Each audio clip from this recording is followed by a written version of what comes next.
Salut, bonjour tout le monde. Aujourd'hui, je fais une petite enquête. Après le travail avec beaucoup d'entreprises qui demandent de la rédaction, enfin je me suis dit, il faut choisir la meilleure ou une des meilleures rédactrices pour l'harceler avec quelques questions. Tout simplement, aujourd'hui je vais pas vous dire c'est qui, je vais juste laisser la personne se présenter. Elle nous dira comment elle s'appelle, qu'est-ce qu'elle fait, et entre nous on va l'harceler. Ok? À tout de suite.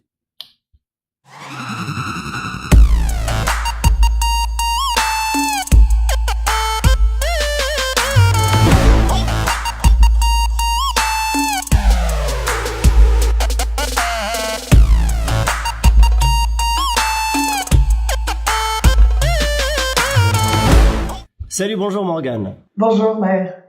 Comment tu vas? Très bien, très très bien. Très bien. Peux-tu faire une petite présentation qui t'es? Oui, donc rapidement, j'ai d'abord fait des études dans la rédaction et les lettres. Donc j'ai un doc de lettres modernes option rédaction web, ce qui était assez rare à l'époque puisque j'ai passé mon doc de lettres en 2002. Donc j'ai eu la chance d'intégrer une filière spécialisée déjà sur Internet. Et ensuite, je me suis passionnée pour le web. Donc, j'ai suivi ce doc d'une licence de chef de projet multimédia. Donc, j'ai un peu une double casquette technique et rédactionnelle. Et puis, j'ai laissé ce métier-là de côté. J'ai été happée par le marketing pendant près de 10 ans dans le domaine de l'immobilier, du BTP. Voilà. Donc, j'ai fait pendant 10-12 ans la direction de cellule marketing et de la direction commerciale. Mhm. Ok. Et par exemple, moi je trouve là un truc bizarre.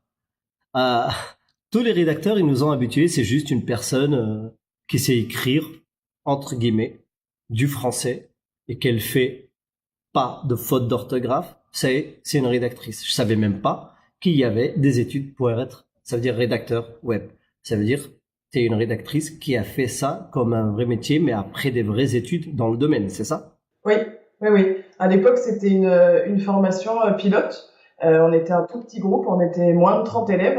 Et c'était vraiment une formation de lettres modernes, mais avec des options qui nous permettaient de découvrir le monde d'Internet et les spécificités de la rédaction web. Parce que oui, être rédactrice web, c'est un métier.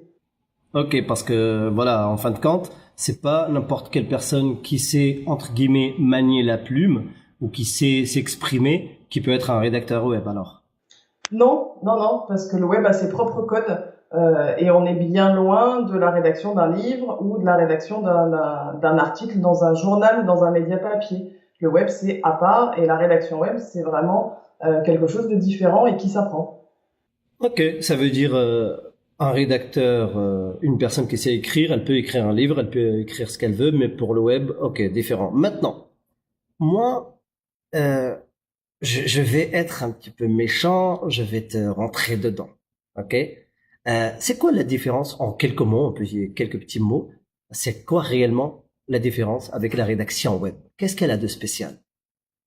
Alors, la rédaction web, si je remonte un peu le temps, en 2002, c'était rédiger pour la lecture sur les ordinateurs. Ce que j'ai appris concrètement à faire, c'est ça. C'est rédiger avec des phrases courtes, des textes punchy pour la lecture, spécifiquement sur un écran d'ordinateur.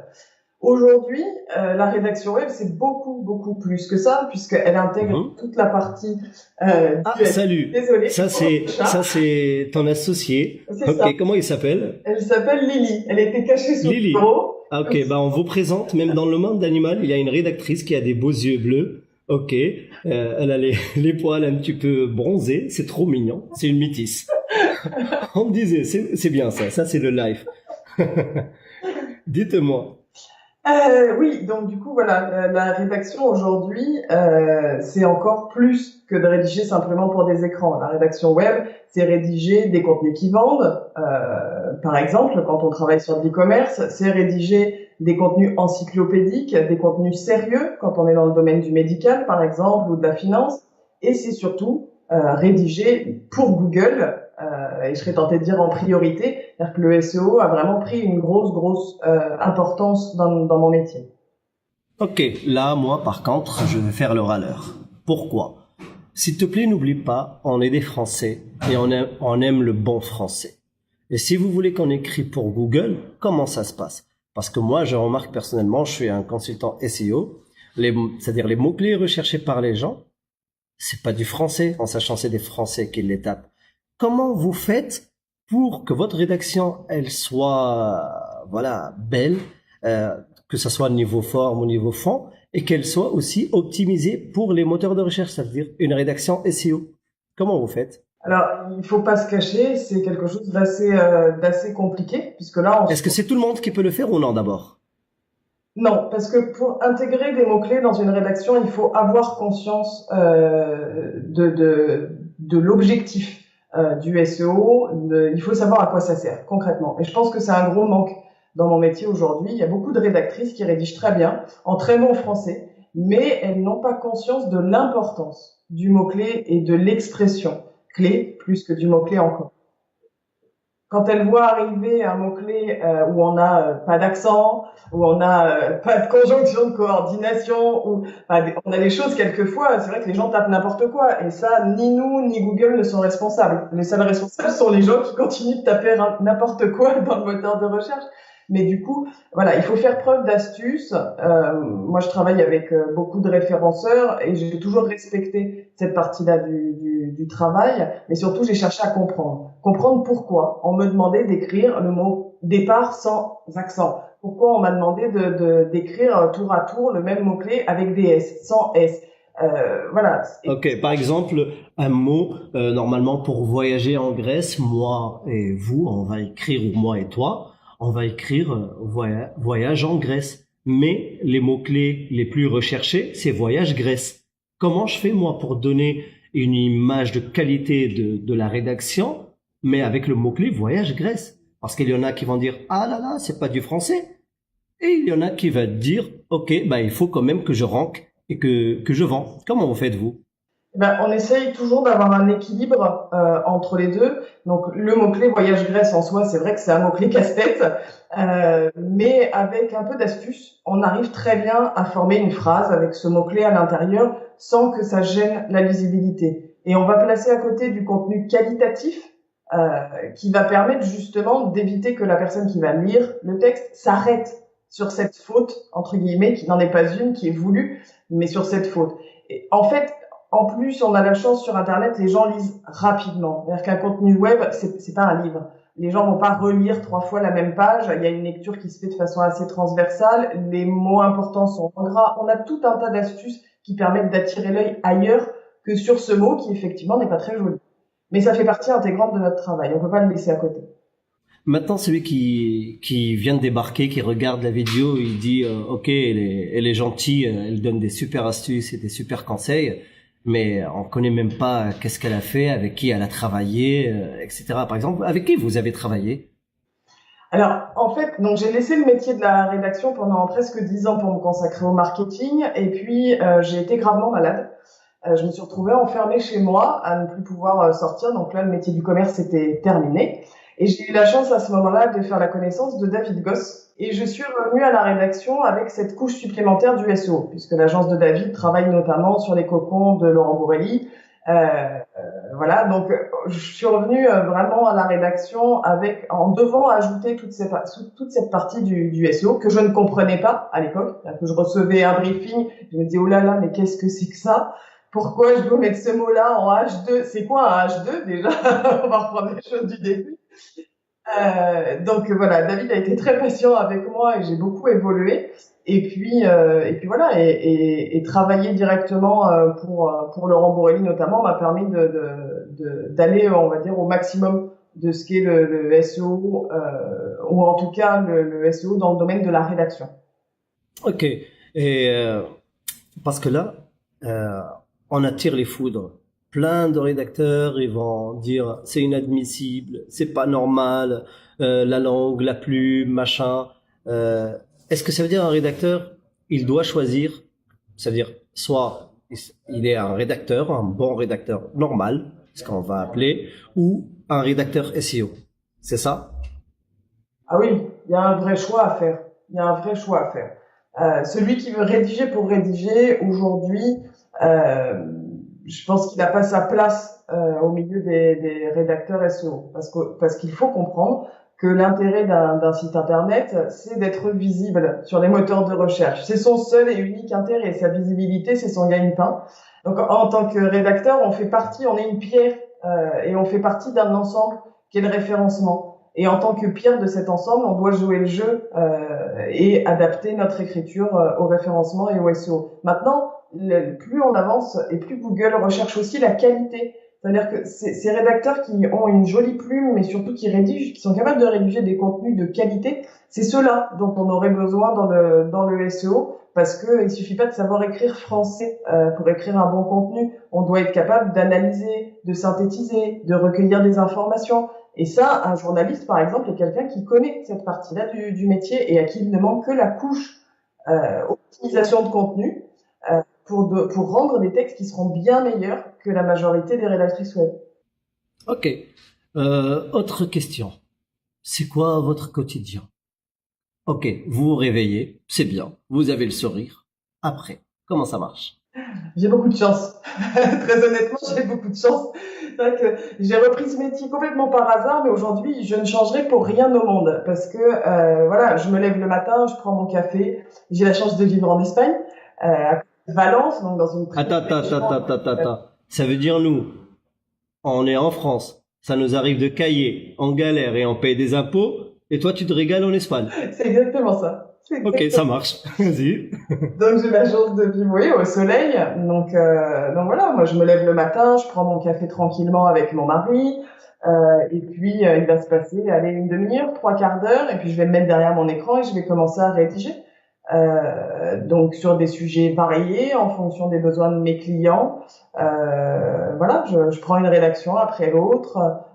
Et puis je vais travailler comme ça jusqu'à 14 heures environ, et à 14 heures ma journée de rédactrice est terminée et il me reste encore beaucoup de temps pour profiter de la vie. Ok. Bah, il y en a qui ont de la chance de se baigner, pas nous, hein. La chance on l'a Maintenant, choisie. bah, c'est vrai. Maintenant, je vais parler de problématiques. C'est quoi les problématiques que tu peux rencontrer, que ça soit avec des clients ou que ça soit pendant que tu réalises tes tâches de travail? Alors, la plus grosse problématique en tant que rédactrice purement avec les clients, c'est en général la reconnaissance du travail. La plupart des clients veulent faire de la rédaction web, de la rédaction SEO, mais n'ont pas conscience d'abord de la valeur de ce travail-là, parce que rédiger un bon texte, ça prend du temps, ça prend du temps. Et ensuite, ils n'ont pas conscience non plus, ils ne savent pas faire la différence entre un bon texte et un mauvais texte. Ça, c'est vraiment deux problématiques que je rencontre assez quotidiennement avec les clients. Et niveau, pendant que tu travailles, toi, par exemple, qu'est-ce que le mieux? Voilà. Par exemple, Dailycom, qu'est-ce qu'elle fait avec ses clients? Quand ils ont besoin de rédaction, ils passent, ça veut dire, par nous. Nous, qu'est-ce qu'on fait? On donne au rédacteur tout ce qu'il faut comme mots-clés, comme, c'est-à-dire mots-clés principaux, secondaires, lexical, des mots-clés complémentaires, etc. Le texte et le contexte, comme on dit. Si c'est pas tout le monde qui te donne ça. Quand un client est juste, il te dit, je veux que tu m'écrives sur les chaussures Louboutin. Comment ça marche? Alors, c'est là où on va passer même à une étape supérieure par rapport à la rédaction SEO.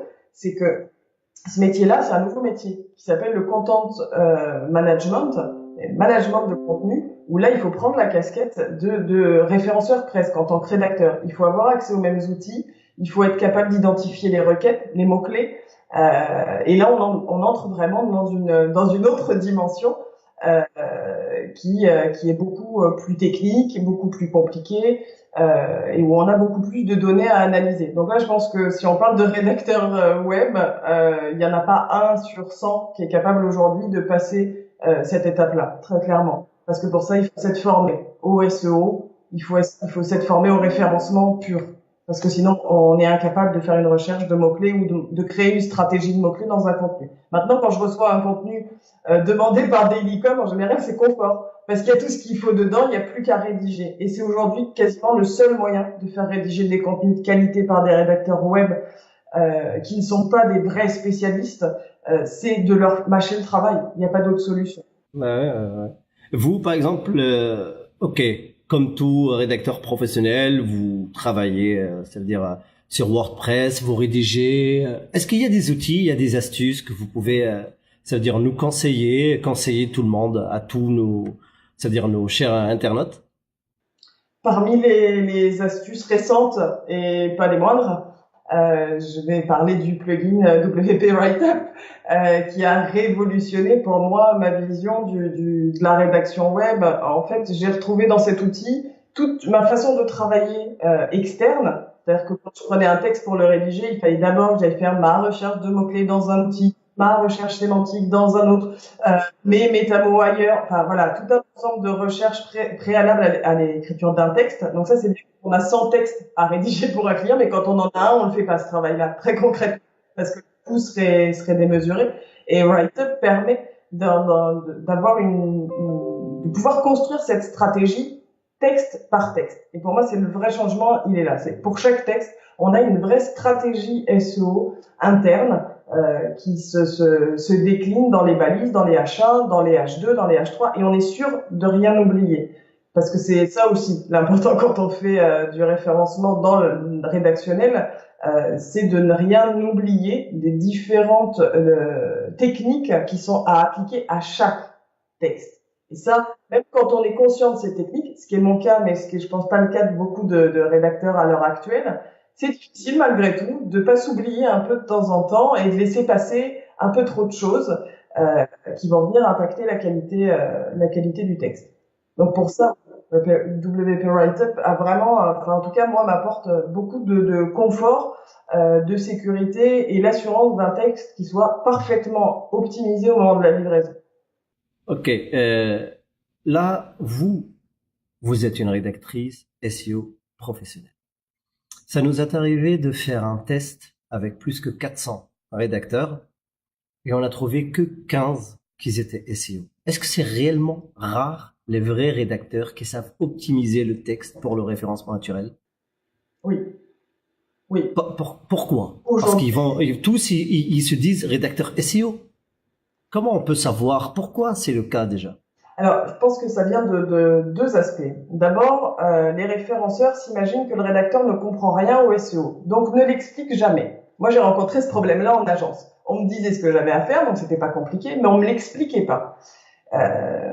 Bon, comme je suis quelqu'un d'assez culotté, je me suis directement inscrite à la formation de Laurent Borelli parce que je voulais comprendre. Mais ça, malheureusement, c'est une démarche que trop peu ont, de se rapprocher des référenceurs pour comprendre ce qu'on attend d'eux concrètement. À quoi sert le mot-clé? Pourquoi il est à cet endroit-là dans le texte et pas à celui-là? Et tout ça, ça demande un vrai travail de fond et de veille parce qu'on est aussi dans un métier qui bouge très vite, qui bouge énormément.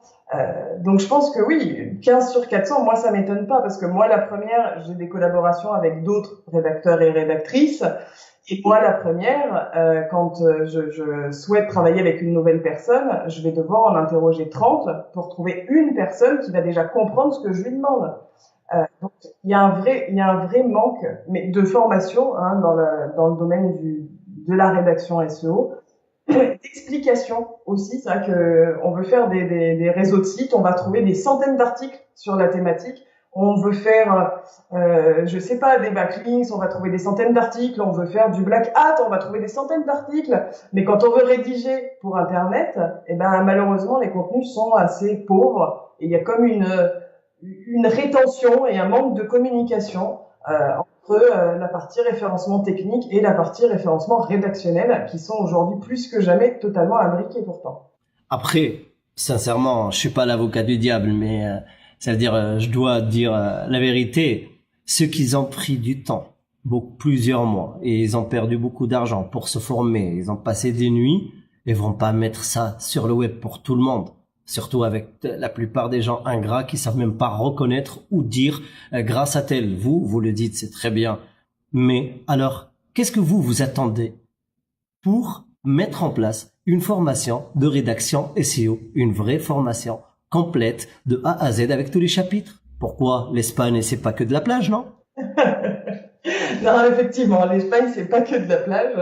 Et la formation, oui, je pense que ce serait une suite assez logique à mon parcours. D'abord pour former certainement des rédacteurs, mais aussi des vrais gestionnaires de contenu SEO, parce que ça, on est vraiment sur un métier pour moi qui est un métier d'avenir.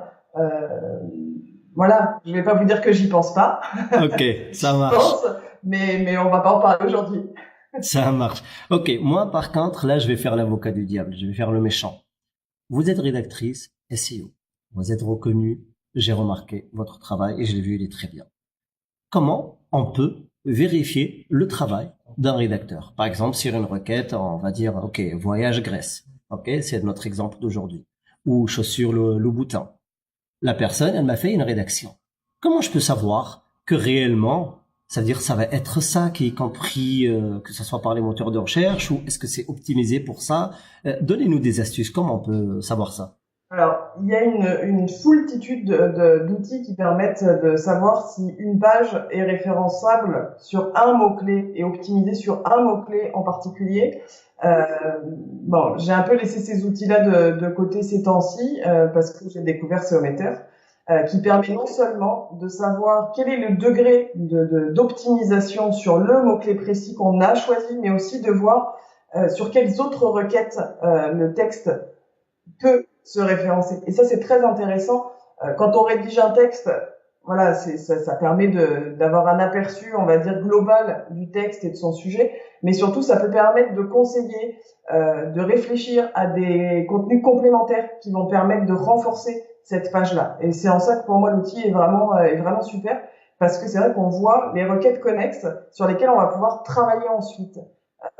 Parce qu'aujourd'hui, un texte, en tant que tel, c'est très difficile de l'imaginer seul dans un site internet. Un site internet, c'est composé de centaines de textes et ils fonctionnent très ensemble. On s'en rend de plus en plus compte. La rédaction, c'est pas un texte, c'est un ensemble de contenus et c'est ça qui va créer une vraie force en matière de référencement. Donc du coup, voilà, moi c'est ce que j'aime sur SEOmeter, c'est ça, c'est qu'on a d'abord le mot-clé principal où on s'assure d'être bien à 100% dessus. Et l'outil vous explique même s'il faut rallonger le texte, le raccourcir, ou voilà, il vous donne des tips vraiment intéressants et utiles, ce qui n'est pas le cas de tous les outils. Mais au-delà de ça, il permet en plus d'avoir déjà cette réflexion de qu'est-ce que je vais écrire ensuite qui va venir compléter ce texte-là. Et pareil, je ferai le méchant toujours. Euh, Moi, par exemple, je suis un client ou je suis un autre rédacteur, je vais vous dire non, je suis pas d'accord. Pourquoi? Parce que le référencement, c'est pas tout. Nous, on est en France, quand même, merde, il faut écrire que du bon français, on s'en fout de l'optimisation, et un jour, on sortira sur les moteurs de recherche. Est-ce qu'on sortira un jour sur les moteurs de recherche avec des textes qui sont pas optimisés? Et qu'est-ce qu'on peut dire à un rédacteur ou une rédactrice qui a ce scénario-là, en sachant on le respecte, mais qui doit comprendre ce qu'il y a à comprendre, quoi. Qu'est-ce que vous avez à nous dire? Alors, je crois que ce qu'il faut, si je me mets côté rédacteur, ce qu'il faut comprendre, c'est que rédiger de façon optimisée, ça permet de rédiger plus et de mieux gagner sa vie. Je vais être très très concrète. C'est vrai que quand on peut arriver au même résultat ou presque avec un texte qui ne sera pas optimisé, mais il va falloir écrire 4 fois, 5 Ok. fois plus. Genre à la place du 1500 mots, on va écrire 6000 mots. C'est exactement ça. Parce qu'à la fin, on va bien finir par les mettre, tous ces foutus mots-clés. Puisque on n'a pas choisi de les mettre par nous-mêmes. Donc, il va falloir Ouais. étendre. Comme par hasard, ils vont être là, ouais. Ils vont finir par être là. Quand plus on étoffe le sujet et plus on va brasser les mots, les mots-clés, les expressions. Donc, on va fatalement les retrouver. Donc, rédiger de façon optimisée pour le rédacteur, c'est rédiger plus court, plus efficace et avoir de bien meilleurs résultats. Donc, des rédactions qui sont reconduites. Moi, je sais que depuis 3 ans que je suis freelance, je n'ai pas un de mes clients qui ne m'a jamais recommandé de texte. Et c'est ce que cherche tout freelance, avoir du travail récurrent, presque qui arrive tout seul. Et ben, c'est cette relation de confiance qu'on arrive à installer avec le client quand on a du résultat. Quand on n'a pas de résultat, le client, il vous oublie vite en tant que rédacteur. Hein. Vous êtes le bout de la chaîne. Donc la prochaine fois, il va remettre une petite annonce où il va retourner dans sa plateforme préférée et il va prendre quelqu'un d'autre. Donc quand on veut vraiment construire des relations durables et avoir du chiffre d'affaires qui rentre de façon naturelle et exploiter aussi toutes les recherches qu'on a fait sur un sujet, il faut donner des résultats. Et aujourd'hui, la seule façon que moi je connais de donner des résultats à un client, c'est l'optimisation. C'est l'optimisation. Et un autre sujet qui fâche quand même, ok, on parle pas de prix exact, mais on aimerait savoir quand même le prix moyen d'une bonne rédaction optimisée pour le référencement naturel, une fourchette. Dites-nous, parce qu'on entend de tout. On entend du je sais pas, de 3 euros sans être raciste malgache, jusqu'à on entend ce qui est abusé, 150 euros, mais qu'en fin de compte, c'est même pas optimisé. Ouais, alors c'est vrai que c'est un peu la jungle, c'est un peu la jungle dans les tarifs. Ce qui est sûr, c'est qu'à 3 centimes du mot, donc à 30 euros, on a une rédaction qui n'est pas optimisée SEO et qui n'est très souvent même pas en français. Voilà, il y a des fautes de syntaxe, des fautes d'orthographe. On parle des Malgaches, mais on parle aussi des pays du Maghreb. On parle, enfin, voilà, il y a sans être méchant avec personne, on parle aussi des Français. On est les seuls qui parlent mal le français. Et on parle aussi, voilà, c'est ce que j'allais dire. Et on parle aussi de français. Pure souche, mais qui ont oublié d'apprendre à écrire français. C'est normal, c'est une langue difficile aussi. Donc il faut être conscient que la première étape c'est ça, et qu'à 3 centimes, effectivement, on n'aura pas une rédaction en français. Ça c'est la base. Ensuite, on passe à un cap, on va dire, un référenceur, un bon rédacteur qui applique bien le SEO qu'on lui demande. Voilà. Va tourner aux alentours des 6 centimes. Entre 6 et 8 sur des dossiers très techniques, parce que là, il y a beaucoup de recherches à effectuer. Mais on va dire entre 6 et 8 centimes. Et par contre, quand on fait de la rédaction SEO, de la vraie, c'est-à-dire on va de la recherche de mots-clés à la structure, au maillage, qu'on fait tout ce travail-là qui est une partie du travail du référenceur, on atteint des tarifs qui vont entre 12 et 15 centimes du mot. Mais vous, voilà, c'est-à-dire on vous connaît sur le web, vous n'avez rien à prouver, votre expertise elle est là, ça fait longtemps, reconnue par beaucoup de monde. Mais pour les nouveaux, les jeunes, il y a la jungle aussi niveau plateforme où ils peuvent trouver des rédactions et tout. Je pense à votre début, vous avez passé par ça. Mais est-ce que, allez, on va dire c'est notre journée de sympathie. Je vais pas trop vous faire chier, mais c'est le dernier conseil, la dernière astuce. Comment vous conseillez ces rédacteurs et quel genre de plateforme, de quoi il faut faire attention, par exemple, voilà. Les plateformes, c'est un peu le sujet tabou dans mon métier quand même. On va pas nommer, aucun problème. On va pas nommer. Non, mais voilà. Après, ce qui est important à savoir malgré tout avec les plateformes, c'est qu'il y a vraiment celles qui payent des misères. Et celles-là, il faut très vite les oublier. Les 1 centime 50 du mot. Si on veut devenir vraiment en faire son métier de la rédaction, il faut les oublier. Je vais en citer une parce que voilà, je vais donner un petit conseil pratique. Mais si je devais choisir une plateforme parmi lesquelles il faut aller travailler quand on est rédacteur, c'est le rédacteur. Pour la constance des volumes de travail et pour la qualité de l'encadrement, on va dire. On peut vraiment faire de la rédaction de qualité sur cette plateforme-là. Dernière chose avant de vous souhaiter une bonne baignade, peut-être, nous ici ça caille, ça va. Un dernier conseil, par exemple, pour les rédacteurs qui soient débutants ou qui soient, c'est-à-dire existants depuis des années, mais qui osent dire, par exemple, à un client, non, je vais pas refaire la rédaction 5 fois, parce que le client, en fin de compte, quand il a lu, il a dit non, c'est pas ça qui me va, ou le consultant SEO. Qu'est-ce qu'il faut faire? C'est quoi la limite? Et c'est quoi c'est-à-dire les obligations des rédacteurs, et c'est quoi la limite d'un client, par exemple? Alors, c'est aussi une thématique assez compliquée. Je pense qu'il faut réécrire un texte quand il convient pas. Ça, c'est obligatoire. Si le texte il convient pas du point de vue de l'optimisation surtout, il faut le réécrire. Si le français est pas correct, là aussi, il faut absolument le réécrire.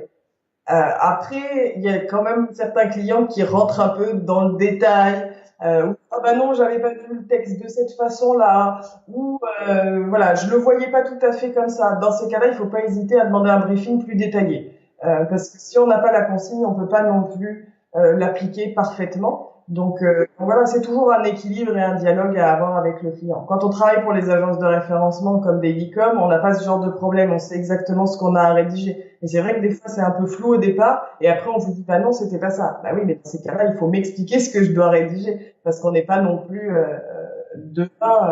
voilà. Il faut rester à l'équilibre entre les deux. Mais corriger, c'est l'eau de tous les rédacteurs, je crois, hein, surtout quand on débute. On corrige beaucoup ces textes, mais c'est aussi une façon de C'est progresser. sûr, Faut le c'est prendre sûr. comme ça. Ok, en 3 mots-clés. C'est-à-dire résumer le début, le milieu et la réussite d'un rédacteur. En 3 mots-clés. C'est un jeu. Le début, ce serait formation. Le milieu, ce serait assiduité, parce que c'est une des difficultés de ce métier. Et le dernier, ce serait SEO, ouais. Parce que c'est vraiment la clé de la réussite aujourd'hui d'un bon rédacteur. Ben, je vous remercie beaucoup, Morgane. C'était un plaisir. Et à très bientôt, j'espère. Et pensez à nous quand vous allez vous baigner. Et à très bientôt. Salut. Ciao, ciao. Merci Maher, merci à tous et à bientôt, oui. J'en suis sûre. Très bientôt même.